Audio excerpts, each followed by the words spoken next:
मध्य प्रदेश के कई जिलों में अब रात के 7 दिन के तापमान में भी गिरावट दर्ज की जाने लगी है। प्रदेश के ज्यादातर जिलों में दिन के तापमान में 3 डिग्री गिरावट दर्ज की गई, जहां तापमान 32 डिग्री के नीचे रहा। सबसे ठंडा पंचमढ़ी रहा, जहां पर 26.8 डिग्री दर्ज किया गया। इधर मौसम विभाग का अनुमान है कि नवंबर महीने की शुरुआत दिनों में सर्दी अपना असर और दिखाएगी।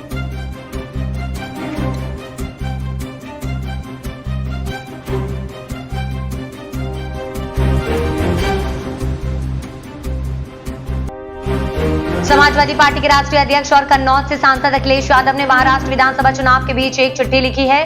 इस चिट्ठी में उन्होंने भारतीय जनता पार्टी पर गंभीर आरोप लगाए हैं। सपा चीफ ने कहा कि महाराष्ट्र की महायुति का अंतिम महादुखी होगा। अखिलेश ने लिखा कि आपकी जागरूकता से महाराष्ट्र विधानसभा का चुनाव महाराष्ट्र को भाजपा की साजिशों से भरी तोड़फोड़ की नकारात्मक राजनीति और सांप्रदायिक सियासी दांवपेचों से मुक्ति दिलाएगा।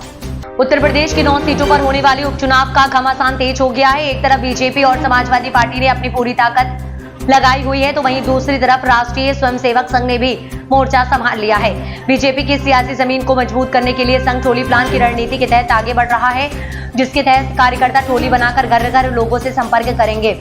आरएसएस के टोली प्लान के तहत जिन 9 सीटों पर चुनाव होना है,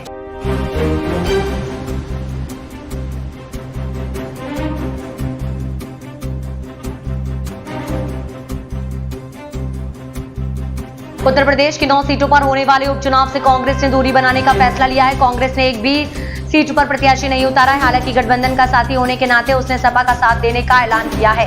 कांग्रेस के इस फैसले के बाद यूपी में 30 साल पुराना इतिहास दोहराते हुए दिखाई दे रहा है। फर्क यह है कि उस वक्त कांग्रेस चुनाव लड़ रही थी और सपा ने अपना कोई प्रत्याशी चुनाव में नहीं उतारा था।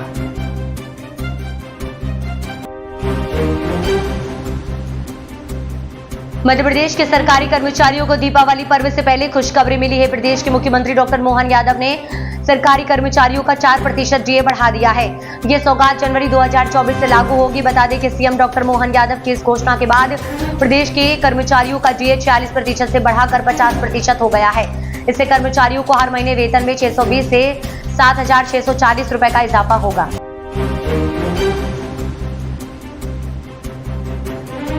केंद्रीय परिवहन मंत्री नितिन गडकरी ने मध्य प्रदेश को दिवाली से पहले बड़ी सौगात दी है। 20,403 करोड़ की लागत की प्रारंभ होने वाली 27 परियोजनाओं से प्रदेश के सड़कों का विस्तार होगा, जिससे यातायात सुगम होगा। केंद्रीय मंत्री से मिले सौगात पर मुख्यमंत्री डॉक्टर मोहन यादव, प्रदेश के लोक निर्माण मंत्री राकेश सिंह ने आभार जताया।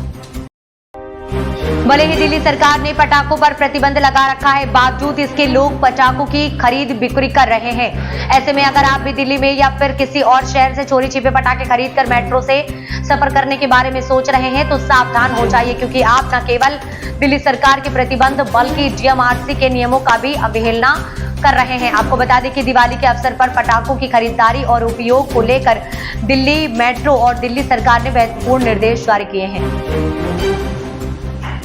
स्विट्जरलैंड की दिग्गज कंपनियों का भारत में निवेश बढ़ता जा रहा है और आने वाले दिनों में निवेश का यह आंकड़ा $100 बिलियन को छू सकता है। पहले स्विस कंपनियों का झुकाव चीन की तरफ था। मार्च महीने में यूरोपियन की फ्री ट्रेड एसोसिएशन के साथ ट्रेड एंड इकोनॉमिक पार्टनरशिप पर हस्ताक्षर हुआ था। यूरोपियन फ्री ट्रेड एसोसिएशन का सबसे बड़ा सदस्य देश स्विट्जरलैंड है। एक बार इस डील को मंजूरी मिल गई तो इसके बाद भारत में स्विस निवेश की बाढ़ आ सकती है। दिवाली के मौके पर सिंघम अगेन और भूल भुलैया 3 सिनेमाघरों में दस्तक देने के लिए तैयार है। दोनों फिल्में 1 नवंबर को रिलीज होने जा रही हैं। ऐसे में दर्शक सिंघम अगेन और भूल भुलैया 3 के ओपनिंग कलेक्शन जानने के लिए एक्साइटेड हैं। पहले दिन फिल्में कितना कमाएंगी, ये इसके अंदाजा एडवांस बुकिंग से लगाया जा सकता है। Ajay Devgan starrer film Singham again को लेकर फैंस काफी एक्साइटेड है। फिल्म की रिलीज में अब 3 दिन बचे हैं, लेकिन अब तक मेकर्स ने इसकी एडवांस बुकिंग शुरू की है।